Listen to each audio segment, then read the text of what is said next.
Assalamualaikum warahmatullahi wabarakatuh. Salam sejahtera untuk semuanya. Saya Pak Ali dari Inside Chamber. Kita lanjutkan lagi. Sekarang kita pada segmen C algoritma. Mantap. Oke. Untuk bahasan yang lain bisa dilihat di sini ya. Ini adalah playlistnya. Link playlist ini bisa didapatkan di bawah di kolom deskripsi. Let's go. Kita akan bahas algoritma. Dalam kehidupan sehari-hari tentunya kalian sering menemukan langkah-langkah untuk mencapai sesuatu gitu. Nah, misalnya langkah-langkah untuk memasak mie instan. Pertama, dibuka bungkusnya, rebus air gitu. Ada langkah-langkah seperti itu. Bumbunya dimasukkan ke mangkok ya, air itu ditunggu mendidih, mie dimasukkan 1,5 menit atau 3 menit ya, lupa. 1,5 menit mungkin kalau 3 menit ya. Itu kalau terlalu lama untuk mie goreng ya terlalu lembek, tidak enak dimakan malah ya. Nah seperti itu, tapi kita bisa memodifikasi sendiri ya, ditambah bawang, ditambah telur. Nah intinya ada langkah-langkah. Nah kumpulan langkah-langkah untuk menyelesaikan sebuah permasalahan itu adalah disebut algoritma ya. Jadi algoritma adalah step by step, baby. Nah ini zamannya Pak Ali ya. Kalau tahu lagu ini berarti ya kalian angkatannya lagu jadul. Nah, kumpulkan langkah-langkah untuk menyelesaikan sebuah masalah itu disebut algoritma. Ya, ayo berlatih. Sekarang langsung latihan. Aktivitas BKK 806U belajar menyulam. Kerjakan tantangan berikut ini. Ciko sedang belajar menyulam dari neneknya. Seorang ahli robotika, pencipta mesin sulam. Keren neneknya ya. Nenek Cio.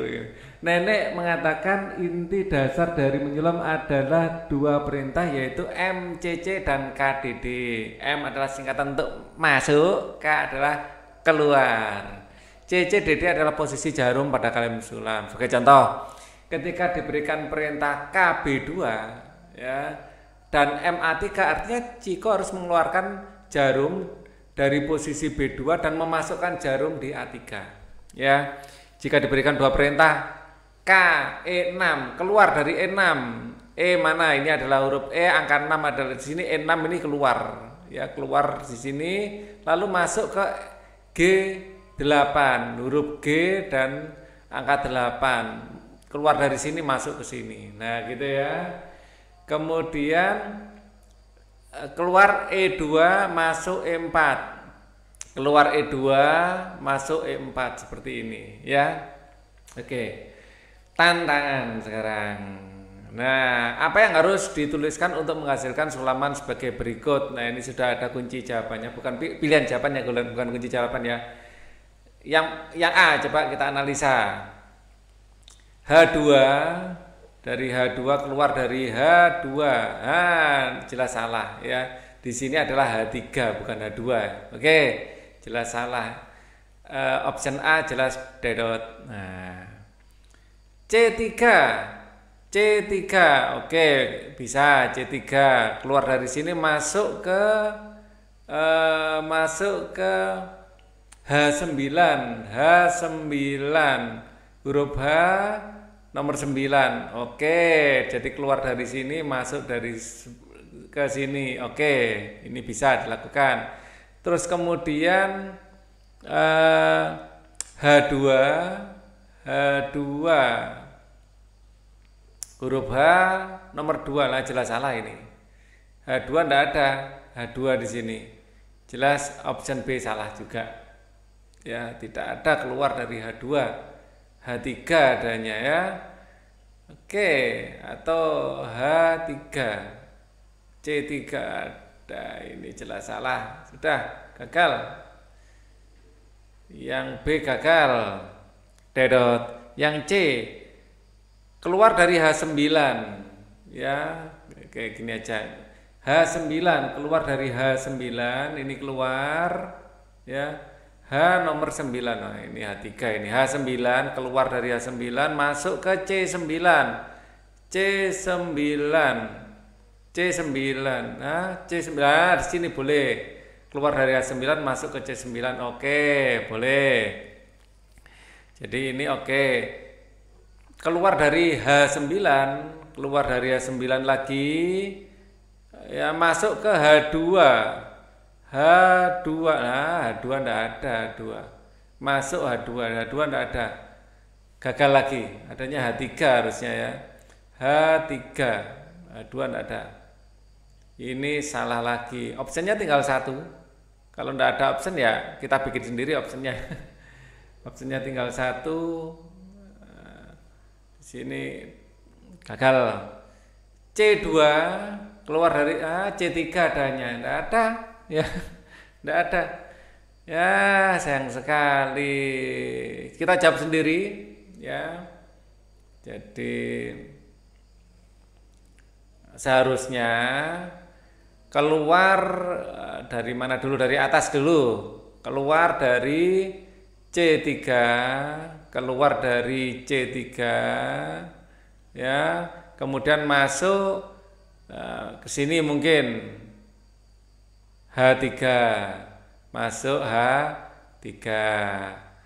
Oke, titik koma, terus mungkin keluar di mana? Di ini, terus habis itu dia akan lari ke sana mungkin ya, terus ke sana. Masa keluar lagi? Nggak enak ya. Dari masuk keluar mungkin di sini. Nah, keluar di sini di H9 ya, terus masuk di sini. Nah, habis masuk ini kan keluar dari sini, masuk di C3. Nah, masuk ke sini, keluar di sini, keluar di sini, masuk ke sini, ya, masuk ke keluar di H9, masuk ke C9. Setelah masuk ke C9 keluar di sini H9, masuk lagi di sini C9. H9M. Loh, ini kan sudah. Coba. Kok disorientasi Pak Adi. Yang terakhir mana tadi? Kita ini tulis di anu dulu, keluar H3. Ya. Ini baru berapa kali? 1 2. Ini masuk ke sini, keluar H3. H3 masuk ke sini C9.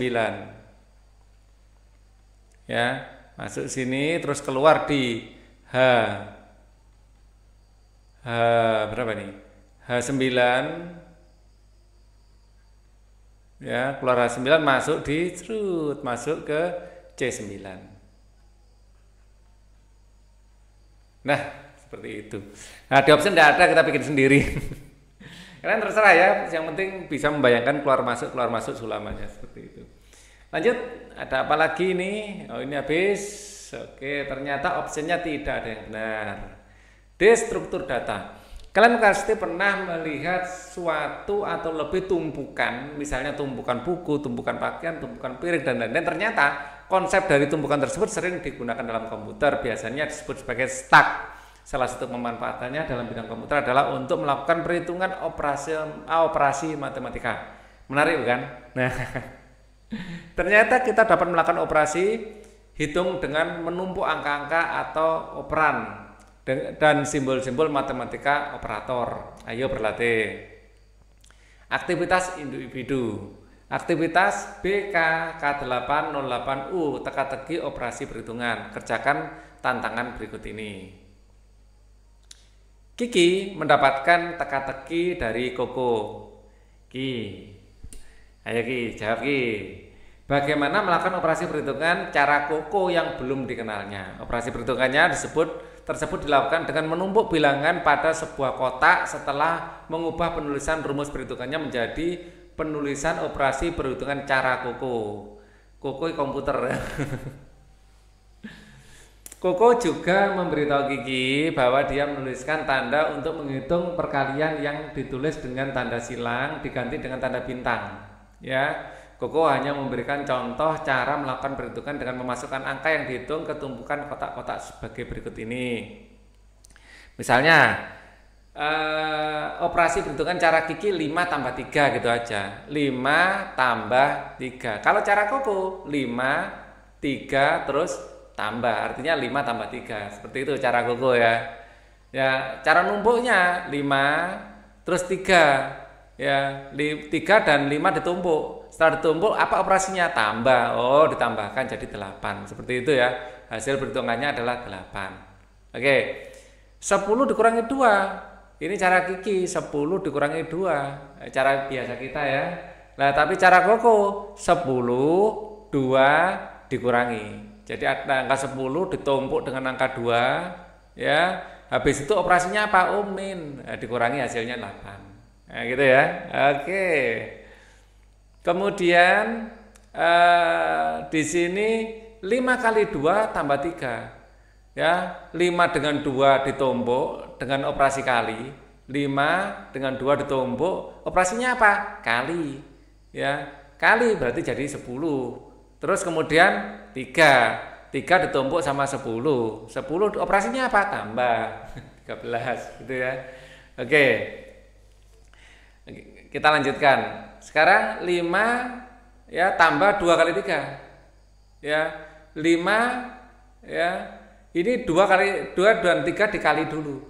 2 dengan 3 ini operasi ini dilakukan dulu ya. Jadi 2 tambah 3 dikali dulu ya. 2 tambah 3 dikali, kemudian hasilnya adalah 6 toh. 6 nanti baru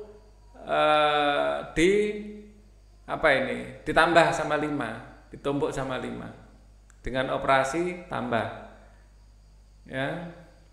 Jadi ini enggak kelihatan, kita zoom saja. Nah, 5 kali 2 tambah 3. Jadi 5 dengan 2 ditumpuk ya, ditumpuk jadi 10 ya. Setelah 10 ini dilakukan, kemudian ditumpuk dengan 3 ya, ditumpuk dengan 3 operasinya apa? Plus, jadi 13 seperti itu ya. Yang sebelumnya Pak Ali akan zoom juga biar enak. 5 kali 2 ya, 5 kali 2 dilakukan dulu ya, dikalikan kali, habis itu tambah 3. Nah, beda dengan ini ya. Yang 2 dengan 3 dilakukan dulu dengan operasi kali. 2 dengan 3 ya. Kemudian ini 5 tulis dulu kayak dikasih batas gitu. Terus 2 dengan 3 operasi kali dulu, ini menjadi 6. Baru ditumpuk dengan 5 ya. Jadi kayak 5-nya kayak jangan dioperasikan dulu deh, kayak dibatasi dulu ini ya. Jadi 2 dengan 3-nya ini dikalikan dulu, baru 6 dengan 5 nanti operasi tambah. Lagi. Di sini 8 min 2 3 tambah 4 kali 3 tambah 4. 8 kali 2 ya. 8 dengan 2 ditumpuk dengan operasinya dikurangi. Ya, maka 8 dikurangi 2 jadi 6. Terus kemudian 3 dan 4, 6-nya dibiarkan dulu. 3 dan 4 ditambah. 3 dan 4 ini adalah 7. Ya, ditambah operasinya. Ya. Kemudian hasil akhirnya dikali. Ya, ditumpuk dulu. Jadi yang dioperasikan ini 2 di atas ini dulu. Kalau ada 3 yang dioperasikan, 2 di atas. Nah, itu adalah cara yang diberikan Koko. Kiki mengamati dan mempelajari proses perhitungan yang terdapat pada gambar di atas. Ya, Koko meminta Kiki untuk menuliskan operasi matematika berikut ini. Ya, dengan cara penulisan yang ditunjukkan oleh Koko beserta gambar cara menghitung operasi campuran menggunakan tumpukan bilangan. Kiki masih agak bingung dengan pertanyaan Koko dan meminta bantuan kalian untuk mengerjakan teka-teki tersebut bantulah Kiki untuk mendapatkan jawaban dari Koko. Tuliskan jawaban kalian di lembar jawaban. Ini sudah agak dibesarkan. Cara mengerjakannya adalah 4, kemudian 8 terus 3 plus, kemudian 8 3 ini setelah dipluskan terus dikalikan. Artinya dikalikan dengan 4. Ya, kemudian 2 minus. Ya. Jadi di sini pertama 4. Ya. 4 ya 4. Gitu ya. Terus kemudian ada di sini tetap 4. Di sini ada angka 8. Akan turun ke sini 8. Terus kemudian ada angka 3. Maka akan nyetak di atasnya, numpuk di atasnya. Di sini 4, di sini 8, di sini 3. Ya. Kemudian ini operasinya adalah plus. Ya, yang dipluskan adalah ini 3 ya. Di sini adalah 4, ini 8. Di sini adalah 3. Ya. Nah, ini tidak perlu 8 numpuknya di sini ya. Di sini 4, di sini 8, di sini 3 numpuknya di sini ya. Nah, ini operasi pertama adalah plus. Kalau dipluskan di sini berarti ini yang dijumlahkan. 4-nya tetap 4 di sini. Ya. 4-nya 3 tambah 8 ini adalah 11. 3 tambah 8 11. Kemudian operasi ini ya, hasil ini akan dikalikan. Maka setelah dikalikan 11 ini dikalikan 4 yaitu 44. Kemudian akan ditulis angka 2. Ya, 2-nya 44 tetap di sini. Ini ada 2. Terus operasi berikutnya adalah minus. Ya. Minus ini akan membuat 44 dikurangi minus yaitu 42. Jadi hasil akhirnya adalah 42. Ayo renungkan ya. Setelah mengerjakan beberapa soal berpikir komputasional dan berdiskusi, jawablah beberapa pertanyaan berikut ini dalam buku catatan kalian untuk setiap tantangan yang diberikan. Setelah mencoba sendiri menemukan solusi, bagaimana kesulitan soal-soal tersebut menurut kalian? Ya, ini untuk yang belum terbiasa otak-atik angka ya akan menjadi sulit ya. Terserah kalian bisa sulit atau sedang, atau mungkin kalau sudah terbiasa ya akan menjadi mudah. Ya sangat mudah rasanya enggak deh. Mudah itu kalau benar-benar sudah terbiasa dengan berlogika seperti itu. Setelah berdiskusi dengan teman, apakah mereka menemukan solusi dengan langkah yang mirip atau sangat berbeda? Mungkin aja ya, ada perdebatan di situ dan itu wajar. Apakah kalian sesuai dengan penjelasan guru? Jika salah, apakah kalian menyadari kesalahannya? Nah ini, coba diskusi ya. Atau kalian diskusi di kolom deskripsi, di kolom komen, nggak apa-apa, nanti kita diskusi. Kendala apakah yang kalian temukan saat mengerjakan soal-soal tersebut? Contoh kendala lain misalnya sulit memahami soal atau tidak mendapatkan ide, ini sering ya. Sulit memahami soal, jadi baca soalnya itu kayak jelimet gitu loh. Jadi kita harus benar-benar fokus. Ditanggal neplok nyamuk gitu aja loh, tadi apa gitu ya. Tidak mendapatkan ide, ya mungkin ini ya, tidak mendapatkan ide kadang itu juga muncul ya. Catatan dalam buku kalian konsep informatika yang terkandung dalam setiap aktivitas. Guru kalian tentu memberikan pengembangan dari soal ini, ceritakan dalam bentuk tulisan pengembangan soal tersebut dengan kalimat sendiri. Jelaskan perbedaan utama soal yang sudah kalian kerjakan dibandingkan dengan soal yang baru. Apakah soal yang merupakan pengembangan soal ada yang lebih susah? Ya, pelajaran apa? Ya intinya kreativitas ya, ini kreativitas. Kalau kalian cocok dengan pelajaran seperti ini ya kalian cocok ke informatika berarti ya, coding itu menjadi ya, makanan sehari-hari di sana ya. Belajar menyusun mainan, ini uji kompetensi yang akan kita bahas di video selanjutnya saja ya. Untuk video ini cukup dulu ya. Kalau ada diskusi, Pak Ali ada grup belajar, linknya ada di kolom deskripsi yang ya masih belum begitu maksudnya berjalan dengan baik ya. Kalau mau mari kita diskusi atau langsung di kolom komen aja. Pak Ali usahakan bisa merespon. Thank you for watching. Wassalamualaikum warahmatullahi wabarakatuh.